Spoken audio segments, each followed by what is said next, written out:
Ian Baker, and it is time to meet your brand new Keystone Springdale travel trailer. So I'm going to go over some of the basics, show you some simple and basic operation so you can get out camping and starting to have a good time.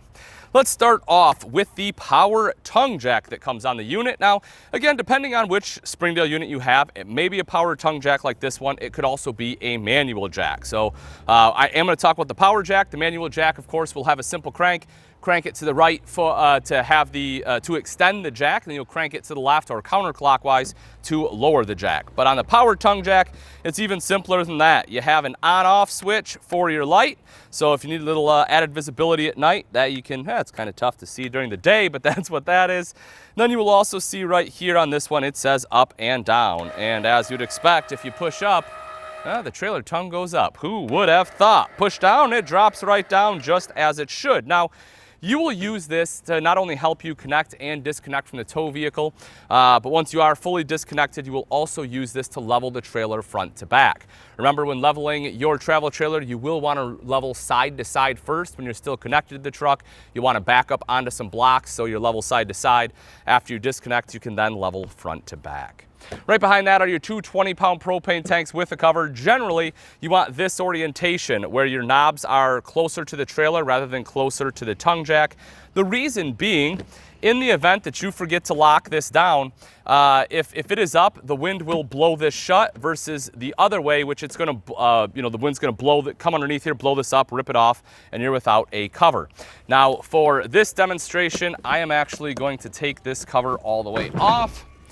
Just to kind of show you your two 20-pound tanks. It is pretty simple, easy to operate. So you'll see, I guess you can't see, but you have a selector switch right here. And depending on what tank that is pointing to, that is what tank you are operating. If it is right in the center, it will draw off both tanks. There is also a little glass right here that is red or green. That glass will show you if you are pulling propane in there, basically to show you whether you have propane or not. Currently, of course, it is red. So again, you're gonna flip this to either direction. A lot of people will do it in the center, like I said, to draw off both tanks. I personally don't. I prefer to have it to one tank or the other, so I know that when this tank is gone, I still have a tank, right? If it's in the middle of the night and my propane goes out and it's cold, I can flip to the other tank and now I'm not stuck without heat. Also, I know that if I flip here, I know exactly how much propane is in here because I haven't touched this tank at all. Now I can take this tank off, go get it refilled, put it back, and as long as I go back and forth, I have a much better understanding of how much propane I have. Most people I hear that run out of propane, again, they are drawing off both tanks at the same time. Behind that, our rails for your battery, and bear in mind, folks, again, this one has two. You may have one propane tank depending on the Springdale, so you may not have to worry about drawing back and forth, but if you have two, we kind of went through that. If you take a look at the batteries, you'll have space for either one or two batteries. Again, depending on the layout, you can see this one has space for two right here, which is nice. You'll also see the battery disconnect right back here. So if I click it here, that will kill all power, right? All 12-volt power. So you see that, hey, look at that, right? My tongue jack is no longer working. If I flip that back, that will now let power run back through. So that's super helpful if you plan on storing the RV so it's not constantly draining that 12-volt battery. Even though you have solar on here, you still, if you're not using it, want to turn that off. Coming around to the side, let's look at the pass-through real quick. So you have two different things. You'll have a lock. This will use a 751 key if you want to lock it shut. You also have a toggle. So with that toggle, if it's going to be raining, I do recommend sealing both sides just because that will help keep this a little bit tighter and less chance of rain to get in. If it's not, I generally just use the toggle just because it's a lot easier to get, to access anything in and out. And again, depending on the storage door, you may just have one or the other, sometimes both, and then you'll have a little clip to hold that door up. Taking a look inside, we'll go to the far side. That's honestly going to be the most important part. That's where the solar is at, and I'll show you that in a little bit. You'll also see LED light. That's just a push button light. So if you push right there, it turns on. Same thing to turn that off so you can see what's going on in there. Let's talk about our stabilizer jacks. Now, I talked about leveling. Folks, these are not used to level. You do not want to level with these. You will bend them, you will break them, you will be sorely mistaken. You'll be having a bad day. So you want to use blocks underneath your tires to level out. These are purely to stabilize the RV, so when you're walking around inside, it doesn't rock around as much. And once again, we have extend and retract. So you push extend, and the foot will drop down just like that. Now, this front control will actually operate both of the front jacks. They may not go down at the same time. They may not go down at the same speed. One may go down before the other one even starts moving, and all of that is okay. You also see the feet on here are a pretty decent size, but if you have really soft ground, I do recommend putting pads underneath. That will just aid in dispersing that weight a little bit better so that you're not pushing the jacks down into the ground. And again, once that, the one gets down, if the other one hasn't moved, I promise you once that one's flat, the other one will start moving. With these, as soon as both of them have touched, you'll start to hear it basically struggle, right? It'll go from the noise it was making to a much lower When that starts happening, that's when you're done. Again, you don't want to keep trying to push because they'll try to lift the trailer up. They're not going to be able to do it, and they're going to end up damaging them. So just enough to get both of those flat, and you'll be all set. The Springdale will come with the LCI solid step unit. This is pretty great. So super easy to set up. You're just gonna put it in the door jamb when not in use, just like so. You'll see it has this lever right here. When it is perpendicular to the floor or to the ground, that's how you know that it is locked into place. When you're ready to deploy it, you're just going to turn it like that. It can go in either direction. You do want to make sure that right here, if you see this when it's locked, this goes behind the door, so that way it's locked in. Otherwise, if it's right here, right, it's not going to do anything. It's in front. You need to make sure that is pushed all the way in like that. When we do go to deploy it, you'll have adjustable feet. You have a pin on both legs. You're going to pop that pin out. Take it out like so. You can then slide the foot wherever you want it. And then you're going to take that pin, put it right back into place where you want it.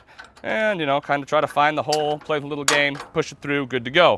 Then once your feet are good, sits nice and flat, you also want to make sure this plate isn't up too high, this black one. What can happen is if your feet are too long, it's going to go just like that. And then if this is up high, when you go to shut the door, this plate is actually going to hit this door. It's going to bend it, cause some damage, and that's not something you want to have happen.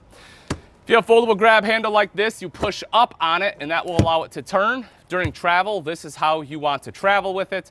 You don't want it sticking out. Once you get to your campsite, you can take it out just like so. Keystone has recently put in the Solar Flex system, and you do have these QR codes, which are super handy. You'll have one here. You also have one on your MPPT controller. I'll show you that in just a second. But if you want to use that QR code to learn a little bit about the solar, I definitely do recommend it. Great solar that they have in here. This one is prepped for an inverter as well to invert some of the outlets, and you will know which ones those are because it will say inverted outlet, which I love that they do that. So you know that if you do get the inverter, you know exactly which ones are going to be powered. TV connection is pretty easy to use. You can take the same mount inside, take it out, and drop it right into here. So you can use one TV both inside and outside. You don't have to have a separate one. And of course, your cable inlet will be next to that. This rear control will operate the rear two stabilizer jacks just like we had up front. Let's make our way around to the back here. Square tubular bumper. This one does have the end caps. You can pop that off, gives you a convenient spot to store your sewer hose. And generally that is where they'll mount the spare tire as well because it is very simple and easy to get to. Around the other side, somewhere, right, you'll have a cable inlet. You'll have a termination, possibly two, again, depending on the floor plan. The valves are aptly colored, so gray handle for gray tank, black handle for black tank. And then your connection right here, so you'll twist that off, put on your sewer hose, and then open those valves up. You'll see that some of them will also come with a black tank flush. This will, of course, help you wash out your black tank, help keep it clean, which is always a great thing. If you use this, you want to make sure that black tank valve is open. If it is closed, you're going to fill up that black tank really quickly, and then you can have some issues. You see the Suburban furnace on the Springdale. Couple of quick notes here. One is, folks, this is hot, right? It says do not block opening for great reason. And one of them is the fact it is hot. So you don't want to put any chairs or anything here. You don't want to start a fire, have anything burn up. Also, a lot of people will put insect screens on here, which are great for when you're storing it. But for operation, you do want to take those insect screens off. It can cause all sorts of damage, prematurely burn up your furnace, and that is not something you want to have happen. 30 amp power cord is just housed right in the unit itself. You can take that out, plug it in. That will give you 120 power. And you know, again, assuming you don't have the inverter, that will be your main source of power, your 120 power there. And then moving a little bit further, we see the Suburban water heater, 6-gallon water heater. This one will be, I believe, propane only. Let me know. Nope, this one is propane and electric. So this one is both. They use the same water heater, just depends on the manufacturer. I'll show you the controls inside. It does operate both on this one. I think they do use some that are propane only, but again, I'll show you how to tell that super easily inside. The Suburban also does use an anode rod. This is a sacrificial rod. If you are the owner of the RV, folks, you want to check this at bare minimum once a year. And I do recommend replacing it because, you know, certain campgrounds do have really aggressive water. And as soon as that anode rod gets eaten up, it will then start to attack your water heater tank. And so to help prolong the life of your tank, you want to make sure that that anode rod is in good shape. And then right up front, again, two real quick things. One will be your water connection, city water inlet, as well as fresh tank fill. If you don't have city water, you definitely want to fill your fresh water tank. And lastly, we'll be right up here with the solar. Now this one, as we saw, is the 200 system from Keystone, and it is a great system. You can see the controller right here. Really cool thing about this, folks, is this is Bluetooth capable, so you can hook this up to your phone. There's a fantastic app that lets you read everything as far as your solar is concerned, so I highly, highly recommend getting that app. You'll see with the 200 system, it also has the inverter prep, as I mentioned earlier. If you want that inverter, it does show which outlets are inverted inside as well as the one outside. So without further ado, let's hop inside. We can take a look. And then when we come inside, let's talk a little bit about the control panel. Now, depending if it's a Springdale or Springdale Mini, we'll really start to see a lot of differences inside as well as out, right? We talked about the power versus manual stabilizer jacks, same thing with the tongue jack. And here, again, is where we start to see some of the differences. On the regular Springdale, you'll see everything's going to be kind of in one place. On the Mini, it might be spread on a couple different panels. The other thing we talked about was the water heater. You can see here it does run off both gas and electric. When I say electric, I'm referring to 120 volt, not 12 volts. You will have to have 120 to run that electric element. But assuming that you do, you can turn both of those on at the same time for faster recovery. If you don't have the electric, if it's gas only, it'll either say gas or it'll just say water heater and have a control for on or off. Water pump will be next to that. You will also see your entry light there. Now that will be for exactly what it says, right? It will be the entry light. So it'll be this one right here in this particular model. So if I shut that off, you'll see it's only that light. The rest of the ceiling lights will actually be controlled by the button right there in the center to turn that on and off, which, of course you can do with that one too. You'll see your awning light, so your outside light there. Above that, I guess I should probably talk about that, is your tank monitoring panel. So that way you can monitor your tanks. You will see this one has both a gray and a galley. So if you have two gray tanks, essentially, that's how they'll be broken up. Not all of them do, bear that in mind. And then you can also see the level of your battery right there. If you have a slide on the unit, you can see the control panel can house up to 3 slides here, and your power awning itself, you have both the retract and extend.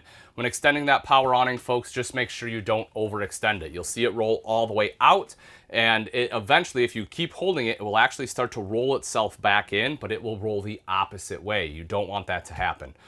Because once you do, then the awning material is rolling underneath rather than on top of the barrel, and then you basically have this big holding area for water and everything else, and it's just not going to function the way you want it to function.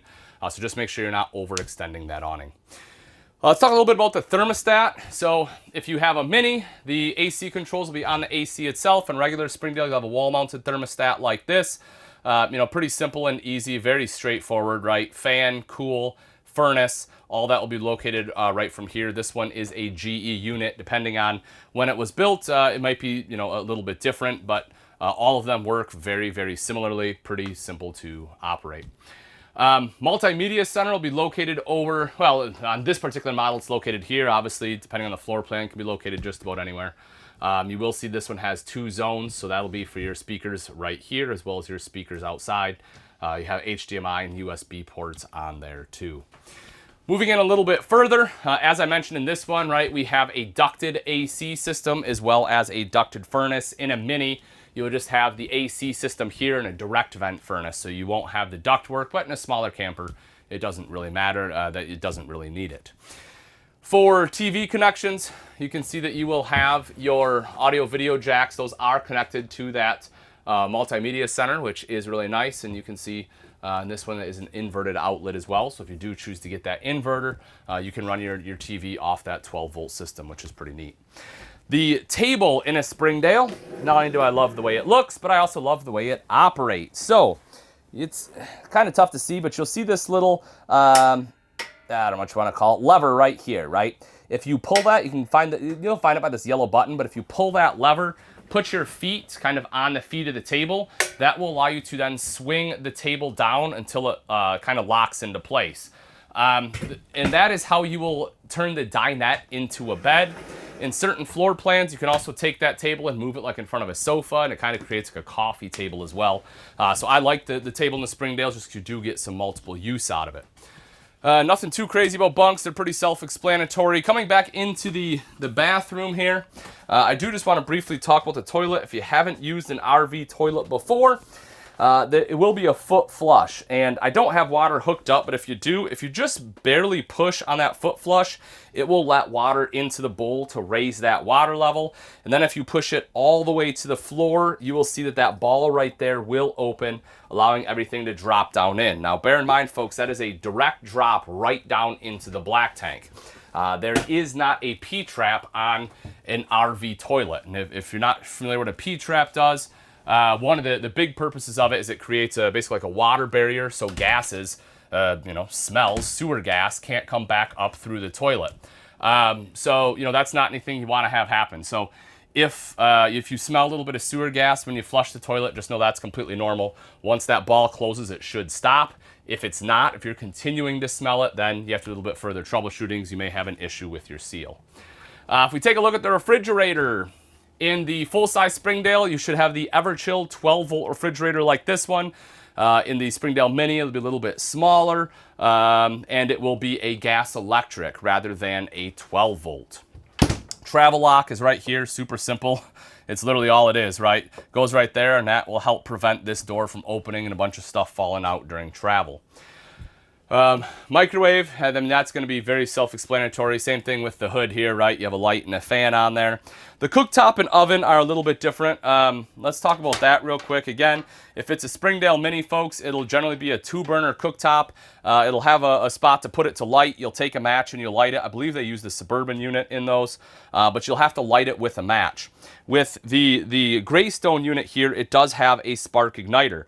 And so what you'll do is, you can see that it shows you which knob goes to which burner, and it'll be to the left of it, right? So this is for this one, for this one, for this one. It's kind of confusing because it's in between.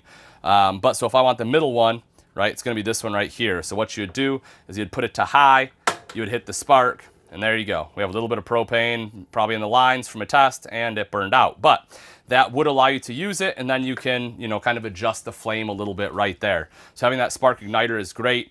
The oven on this one, so the sparker, you can see, I don't know if you can see it in there, but the sparker does work on the oven as well. So the oven will be on the very end to get that one lit, but same thing, it does have that spark igniter. Also, this button not only lights up these knobs blue, but it also controls the light in your oven. I've had people ask me that before too. You do not have a way to separate it. It is one and the same. If you have to access your fuse panel, right, it looks something like this. Again, it is going to vary based on floor plan, folks, on what you have. The one side here are your breakers. That'll be 120 volt. The other side will be your 12 volt fuses. It's always a good thing to take a look at if you're having any kind of electrical issues. There will be some out front as well, outside the camper, some self-resetting ones. But if we're getting into those, a little bit further troubleshooting, we just don't have the time to cover that here. Again, everything else here is pretty self-explanatory. You know how to use a faucet. As I said, I do like the fact the outlets does show you which ones are inverted. Kind of talking about some of those troubleshooting things, folks. If you do need help, right, if you saw this and you're like, okay, need something a little more in-depth, right, this is great to get me started, but, you know, I'm having trouble operating my water heater, or, you know, struggling with my oven or something like that, we do have a vast library of videos available for you to help you through some of those. And if you're still not finding what you need a little more help, we also have an elite service team where we have techs that are standing by to help you, so camping is not only fun, but easy.